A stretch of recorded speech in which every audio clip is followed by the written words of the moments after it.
వరుసబట్టి గోల్మాల్ దింపుట్ల కాంగ్రెస్ను మించినోళ్ళు లేడు. అబద్ధాలు చెప్పుట్ల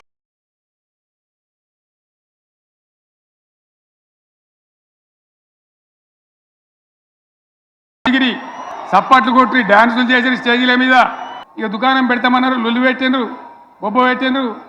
ఇక ఓట్లయినాక ఎత్తడు, తవ్వడు, మోయాడు. 20-30% కమిషన్లు తీసుకున్నాడు, సంచులు నింపుడు, సంచులు మోసుడు. రైతు బంధు ఆగిపోయిందా, షాదీ ముబారక్ ఆగిపోయిందా, కళ్యాణ లక్ష్మి ఆగిపోయిందా, ఫీజు రియంబర్స్మెంట్ ఆగిపోయిందా, ఆరోగ్యశ్రీ ఆగిపోయిందా, ఉచిత కరెంట్ ఆగిపోయిందా? ఈ రాష్ట్రంలో ప్రజా పాలన ఎక్కడైనా ఆగిందా అని నేను అడుగుతున్నా.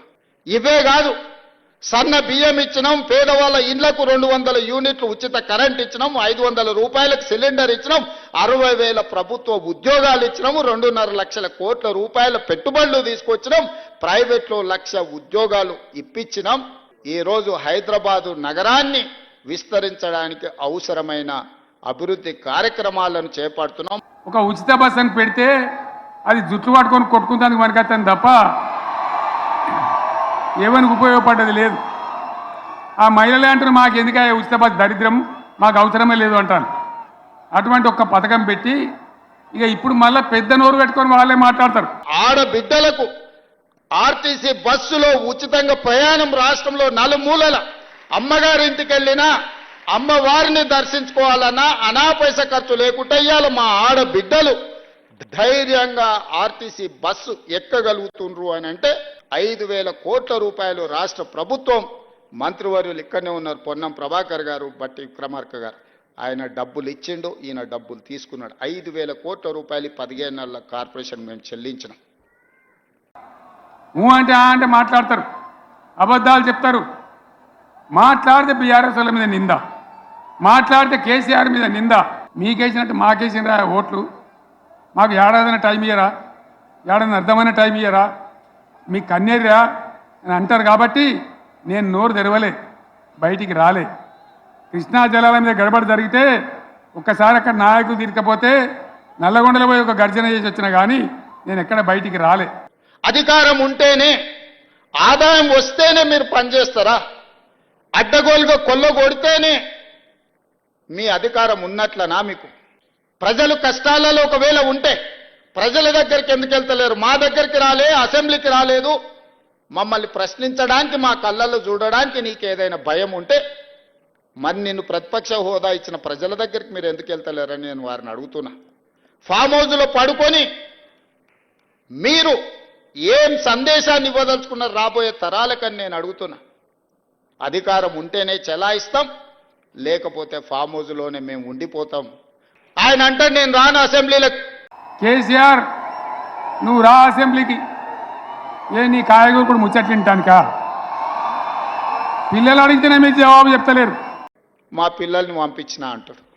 నేను ఆయన్ని అడుగుతున్నా, పిల్లల్ని పంపించడానికైతే మీరెందుకు ప్రతిపక్ష నాయకుడిగా ఉండాలి? మీరెందుకు పార్టీ అధ్యక్షుడిగా ఉండాలి? మీరెవరు సభకు రాని ప్రతిపక్ష నాయకుడు మమ్మల్ని ప్రశ్నించే నైతిక హక్కు మీకున్నదా? మీ నైతిక హక్కు లేనప్పుడు మీకు మమ్మల్ని ప్రశ్నించే అధికారం ఎవరిచ్చిండ్రు అని నేను అడుగుతున్నా.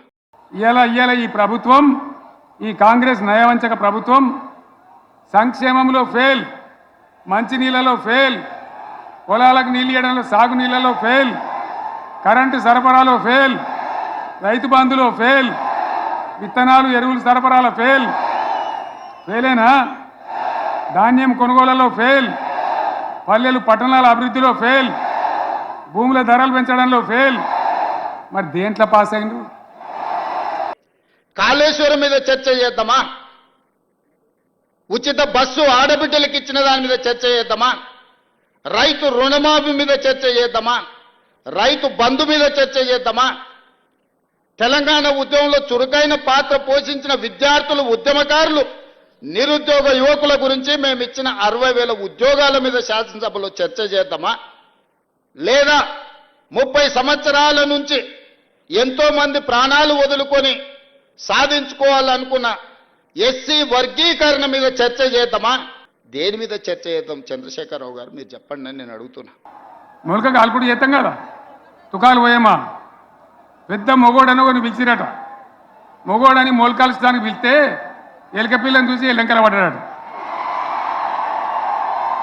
ఇక మా అంత సిపాయిలు లేరు, మేము తెచ్చే ఇస్తాం, 6 సందమామలు పెడతాం, 7 సూర్యులు పెడతాం అని నమ్మబలికి ప్రజలను దగా చేసి మంచిగున్న తెలంగాణ నాగం పట్టించి ఓట్లు వేయించుకొని ప్రజలను మోసం చేసిండ్రు, దగా చేసిండ్రు. ఇంత మోసం ఉంటుందా, ఇంత దగా ఉంటుందా? ఓట్లయితే రాని అవతల పడదామని ముచ్చట్నా? ఎంతవరకు ఇది కరెక్టు? తెలంగాణ ఎంత మంచిగా పోయేది, ఇప్పుడు బొందలు పడగొట్టినరా? ఎంత ఘోరమైనటువంటి ఫలితం మనం చూస్తున్నాం. ఇవాళ ఏం జరుగుతూ ఉంది? మొత్తం ఆర్థిక పరిస్థితిని దెబ్బతీసింది. తెలివి తక్కువ పనితోని, అవివేకం వల్ల, అజ్ఞానం వల్ల పరిపాలన చెయ్యరాక సర్వనాశనం చేసింది. ఆగమైందంటుండు. ఏం ఆగమైంది? నీ కుటుంబం ఆగమైందేమో. ఇంకో 10 ఏళ్ళు దోసుకుందాం అన్నది మా అర్థాంతరంగా ఆగిపోతే ఆగమైతుంది ఖచ్చితంగా.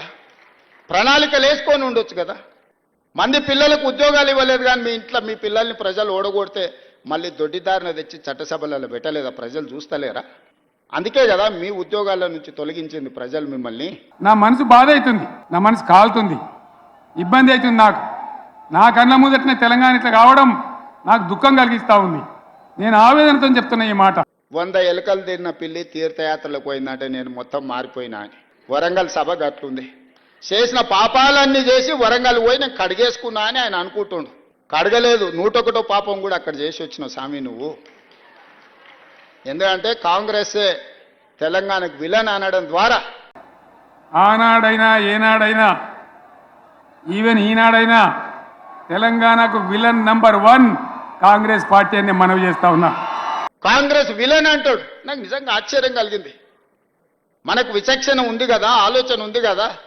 మాట్లాడకంటే ముందు ఏం మాట్లాడాలనో ఆలోచన చేయాలి, మాట్లాడిన తర్వాత ప్రజలేం ఏ విధంగా తీసుకుంటారో కూడా ఆలోచన చేయాలి. మొట్టమొదటి విలన్ తెలంగాణకు విలన్ కాంగ్రెస్ పార్టీ అని ఎంత పెద్ద మాట అది. తెలంగాణ ఇచ్చినందుకు విలన్ అయిందా? మేము తెలంగాణ ఇస్తే 10 ఏళ్ళు నువ్వు తెలంగాణ ముఖ్యమంత్రి అయి దోసుకొని టీవీలు పెట్టుకొని పేపర్లు పెట్టుకొని ఫామ్ హౌజులు కట్టుకొని ఇంటిల్లి పాది పదవులు అనుభవించి కాంగ్రెస్ ఇచ్చిన తెలంగాణలో నువ్వు లబ్ధి పొందినందుకు కాంగ్రెస్ విలన్ అయిందా? అంటే గింటే ప్రజలనాలే కాంగ్రెస్ ఏమన్నా అయ్యా మీరు తెలంగాణ ఇస్తే ఇగో ఆయన గట్ట తయారయ్యిండు, గిట్లా అచ్చోసిన ఆంబోతులు మా మీద ఎందుకు వదిలిన అని ప్రజలేమన్నా ఆవేదన వెలిపుచ్చారంటే అర్థం ఉంది. కానీ నీకెక్కడిది అర్హత మాట్లాడడానికి? ఇక ఈడికెళ్ళి నేను కూడా ఊకోను, నేను బయలుదేరతా. యాందాకైనా మంచిదే, ఎవరిని సంగతి ఏందో, ఎవరైనా లెక్కేందో అన్ని కూడా లెక్కలు తీద్దామని మనవి చేస్తా ఉన్నా. నీ కోపాన్ని అంతా మాటల రూపంలో ప్రదర్శించే ప్రయత్నం చేస్తారు. ఆయన కళ్ళకు ఆయన చూపుకు ఒకవేళ బలమే ఉంటే ఆయన కడుపులో ఉన్న విషంతోనే ఒకవేళ ఎదురుగున్న వాళ్ళని మాయం చేసేది ఉంటే ఈ పార్టీకి వేదిక మీద ఉన్న మేము ఎవ్వరం లేకుండా పోయేటోళ్ళం. అంత విషం ఆయన మాటల్లో కళ్ళల్లో కనిపిస్తుంది. ఎందుకే 40 ఏళ్ళు తెలంగాణ ప్రజలు నేను గుండెల్లో పెట్టి చూసుకున్నందుక మీరు ఏ మత్తులో జోగుతున్నారో అది మీకే తెలవాలి, నేను అనదలుచుకోలేదు. గ్యారంటీగా పోలీసు మిత్రులారా, ఇవాళ పోయి రాత్రి మీ డైరీలలో రాసుకోండి, మీ డైరీలలో రాసి పెట్టుకొని 100కు 100% ఇవాళ తెలంగాణ చెలరేగిన పరిస్థితికి మళ్ళా వచ్చేది బీఆర్ఎస్ గవర్నమెంటే. అది ఎవడు కూడా ఆపలేడు, అది ఎవరి తరం కాదు, ఎవరి వశం కాదు. ప్రజలు విఘ్నులు, ప్రజలకు పరిపాలన తెలుసు. ప్రజలు ఎవరు ఏం చేస్తున్నారో, ఎవరు ఏం మాట్లాడుతున్నారో, ఎవరి ఆలోచన ఎట్లుందో ప్రజలు తెలియనంత అమాయకులా. కానీ ఒక్కటి మాత్రం నాకు అర్థమైంది, నా పేరు తీసుకొని కూడా ధైర్యం రాలే. మొత్తం ప్రసంగం మీరు గమనించండి, ఎక్కడైనా పేరైనా తీసుకున్నాడా? మా కాంగ్రెస్ పార్టీ కార్యకర్తల బలం ఏందో దాన్ని బట్టి అర్థమైంది కదా. తీయండి. 94 నుంచి 2004 వరకు 10 సంవత్సరాలు తెలుగుదేశం అధికారంలో ఉంది. 2004 నుంచి 2014 వరకు కాంగ్రెస్ పార్టీ రాజశేఖర్ రెడ్డి గారు అధికారంలో ఉన్నారు. 2004 నుంచి దాదాపుగా 2024 వరకు 10 సంవత్సరాలు చంద్రశేఖరరావు అధికారంలో ఉన్నాడు. 2024 నుంచి మేము అధికారంలోకి వచ్చిన ఈ రోజు చెప్తున్న మిత్రుల ద్వారా ఫామ్ హౌస్లో ఉన్న పెద్ద ఆయన చెప్తున్న 10 సంవత్సరాలు మేమే పరిపాలన చేస్తాం. 10 సంవత్సరాలు నువ్వు ఫామ్ హౌస్లో ఉంటావు, ఆ తర్వాత శాశ్వతంగా అక్కడనే నీ చరిత్ర సమాధి అయిపోతుంది అని చెప్పి నేను స్పష్టంగా చెప్పదలుచుకున్నాను.